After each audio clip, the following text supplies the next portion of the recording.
Bugun sizlar bilan uyda bor mahsulotlardan blinchik tayyorlaymiz. Quruq idishimizga 2 dona tuxum va 1 choy qoshiq tuz, 5 osh qoshiqda shakar solamiz. Agar shirinmas nachingali blinchik tayyorlayotgan bo'lsangiz, 3 qoshiq shakardan foydalansanglar ham bo'ladi. Endi buni bir xil massa bo'lguncha yaxshilab aralashtirib olamiz.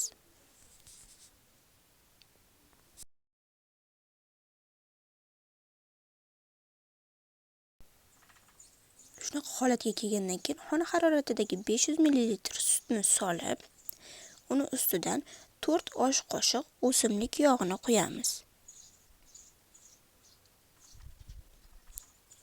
Va yaxshilab aralashtirib olib, 2 stakan unni elakdan o'tkazib olamiz. Unimiz oliy navli bo'lsa, blinchiklarimiz chiroyli chiqadi.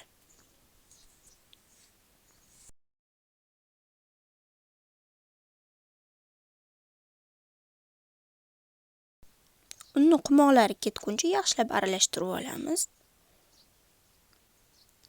Va uni ustidan qaynab turgan 500 ml suvni quyib olamiz. Aynan blinchiklarimizni teshik bo'lib chiqishiga sabab ham mana shu qaynoq suv bo'ladi. Keyin tovamizni yaxshilab qizdirib, ozgina yog' qo'yib, birinchi pishirishimizga ozgina yog'lab olamiz. Tovamizni yaxshilab qizdirib, blinchiklarimizni shu ko'rinishda pishirib olamiz.